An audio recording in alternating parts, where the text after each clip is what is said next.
package, drug traffic. She say she need that Louis, so I told that bitch I got it, nigga. Wrapping up the package.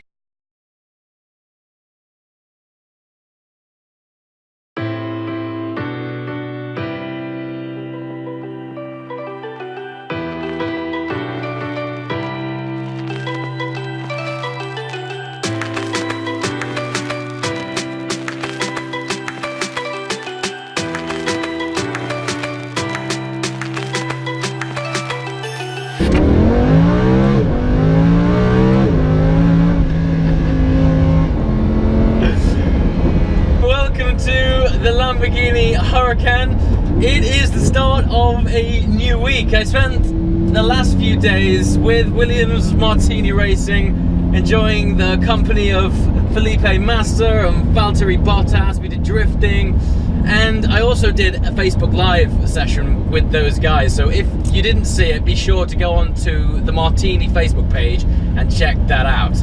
But today is another exciting chapter in my visit to Italy. Clearly, we've managed to get hold of a Lamborghini Huracan, and our first port of call is the Martini factory. And then afterwards, we're going to head up into the mountains for a blast around in this car to find out what it's all about. So, let's talk more driving.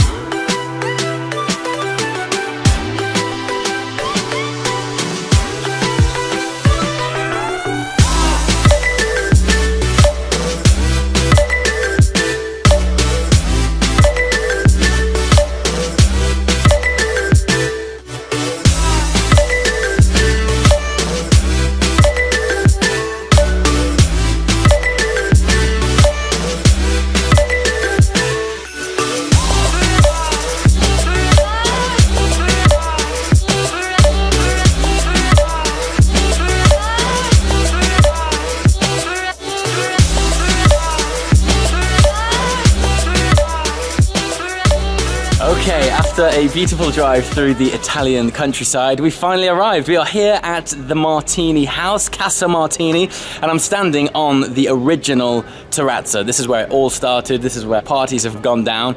But what I'm interested in is their racing history. Of course, that spans back decades, and I've heard that they have a pretty cool museum here dedicated to their motorsports history. So, let's have a look around here and see what's what. I have just come back inside. It's pushing 30 degrees outside, but amazingly, I've been given free access. And as I'm sure if you can tell right now, I am heading underground to the catacombs underneath the Martini house. Look where we are, man. This feels really weird. They just said, off you go. And yeah, I'm now down here. Check this out. I understand that under normal circumstances, you wouldn't just be roaming around down here on your own, but we've been given fantastic access to the whole of this place. So just go and check it out. So, in character of this channel, it's all about me sharing the experiences with you guys. I like to take you along for these journeys. I'm just wandering around, checking out random rooms. Look, there's all of this sort of stuff. Obviously, I'm not here for this so much, as wonderful as it is to see. Apparently, somewhere around here is the motorsports room, which feels like such a juxtaposition of interest next to all of these old barrels and things like this. I mean, what is going on in here? Like, interesting ingredients for the vermouth. But it's amazing to be down here because it's really cool and outside is super hot. Okay, here we are. We've entered the realms of something interesting, and look at that.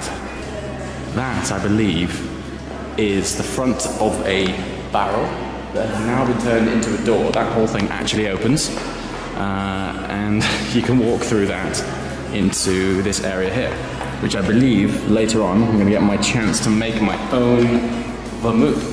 But I think the museum is in there, so let's go check it out.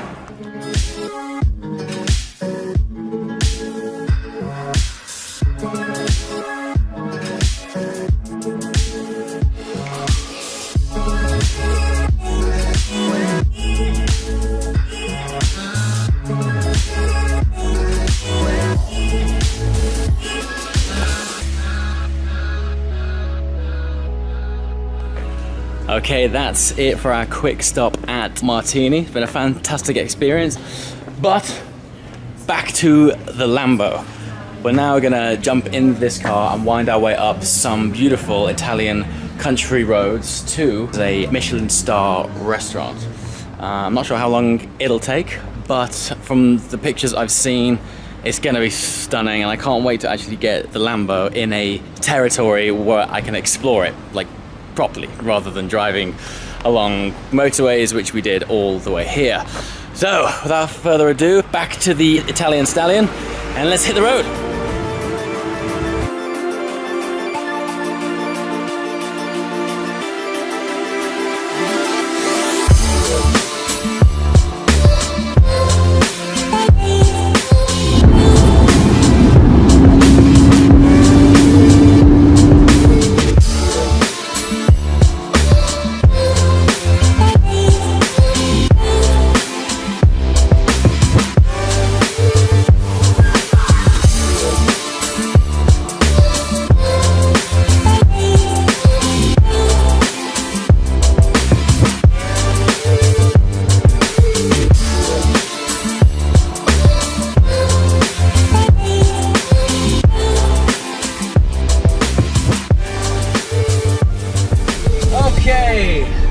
So, finally have some time in the Lamborghini Huracan.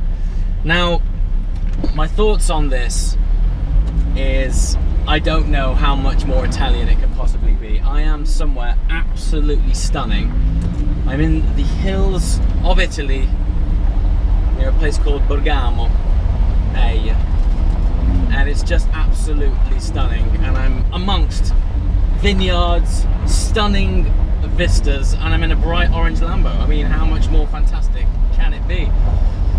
Well, I'll show you how much more fantastic. We're also just so happen to be on the side of a hill range slash mountain range, and the roads are just phenomenal.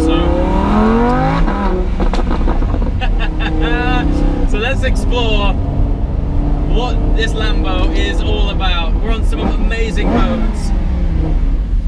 I'll tell you one thing, I've been having a bit of experience with this car so far, and there's one thing that Lambo does fantastically well, and that's drama. So listen to this. Oh, the pops and bangs on the overrun, stupendous. Listen to that. Now, I'm not sure where to really begin. I don't know whether I should begin with scenery, begin with car. Everywhere I look is beautiful, and every turn I take is joyous. But let's get a little bit chatty about this car first. Sorry, it's taking my attention somewhat because these roads are super twisty. But let's start with the bad things. And there aren't many, but my first criticism with the car is it understeers a lot. I mean, we are on sticky, dry roads. It's 30 degrees still here, and on some of these tighter hairpins, this front end does wash out quite badly, actually. Now, I'm not sure if that's because some of these are slow and lock to lock, and of course, with this thing being four-wheel drive, those front wheels are always turning. But right now, not necessarily for the right reasons. They're sort of pulling me through the corner. That exhaust makes up for it. Now here's something else. Lambos of old, well, when I say old, LP560s, Lambos of that era, obviously had the old school single clutch gearbox. I'm just gonna put up these windows. Yeah, older Lambos, LP560, and let's face it, even the Aventador has that shoddy single clutch gearbox, and it's fine for a while, and it adds a bit of drama because when you shift, it's like someone's hit you in the back of the head with a shovel. Boom! Yeah, just like that. But after a while, you want that finesse that comes of a dual clutch gearbox. For me, these single clutch sort of semi-automated manual gearboxes they aren't the best of both worlds. It's not as engaging as a manual, and it's not as smooth or as fast as a twin clutch box like this. This car, this gearbox is fantastic. It's an absolute revelation, in fact. Going from an LP 560 to this is night and day. And not just from it being a smooth shift, but because it puts that power down and you floor that throttle, and with every single shift, it's just power, power, power. There's no interruption, there's no jerking. Great, great box. Same thing happened with the Audi R8. I actually owned one of the earlier V8 R8s with these, again, single clutch gearbox. I drove a manual R8 after that car, and I wish I'd have gone for a manual car, just much, much better. But what Audi ended up doing with the facelift Gen 1 R8, the R8 V10 Plus, the twin clutch gearbox, for me elevated that car from sports car to supercar. It was a complete game changer. Same with this, proper gearbox, now a very well sorted car. Now, in terms of speed, don't get me wrong, this thing does not hang around at all, and of course we've got four-wheel drive, so where it does sometimes lack a little bit in the corners with understeer, under full throttle, it more than makes up for it.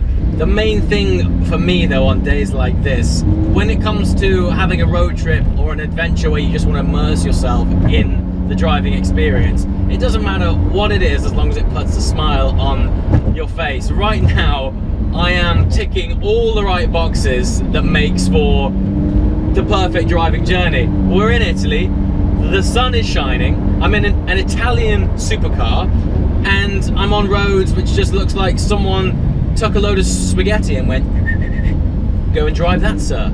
And it's just a wonderful, wonderful thing.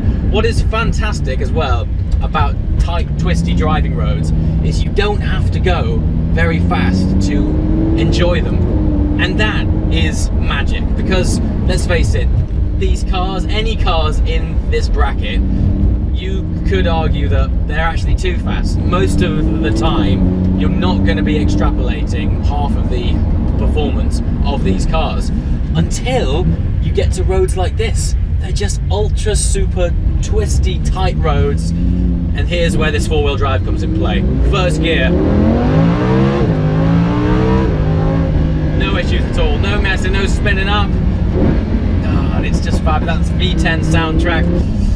This is something else. Right now, I'm waving to some locals. On the drive here, and we'll go back to engines shortly, but on the drive here, the emotion from the Italians when they see a supercar made in their country, it is a slice of pride, you know? I'm driving down the motorway and I feel like I'm some Italian diplomat or something. People are waving and like kids with their faces pressed against the window, and they really, really love it. And that as well is something fantastic. When you're driving through England in a supercar, you don't always get the same treatment. In fact, sometimes you get quite the opposite. Anyway, back to engines. Turbo's taking over, hybrids are coming on board. This is no doubt going to be one of the last naturally aspirated V10 engines in a mass-produced sports car. And, you know, being able to be part of the generation which got to enjoy an engine like this, I feel super privileged. Right now, I just want to immerse you more, really, in the experience of what's happening. I'm currently winding up this beautiful mountain road towards my hotel for the evening. I won't sign off in the car itself. I will take you for a quick walk around the hotel, because from what I've seen, oh, actually, it is here. Right, this is a tight turn. From what I've seen, this place is absolutely stunning.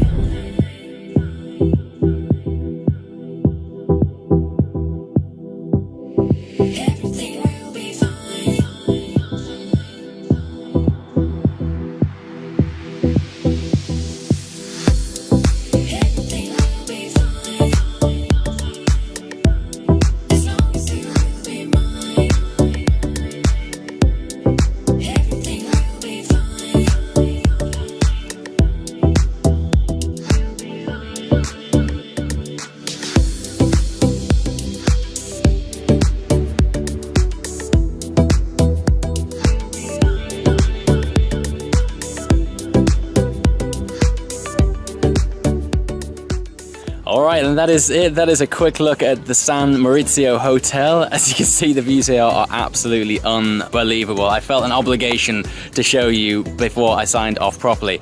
But as always, guys, thank you so much for watching. And if you like what you've seen over the last few days, please subscribe to Mr. JWW because there's a lot more where that came from. See you next time, guys. Ciao.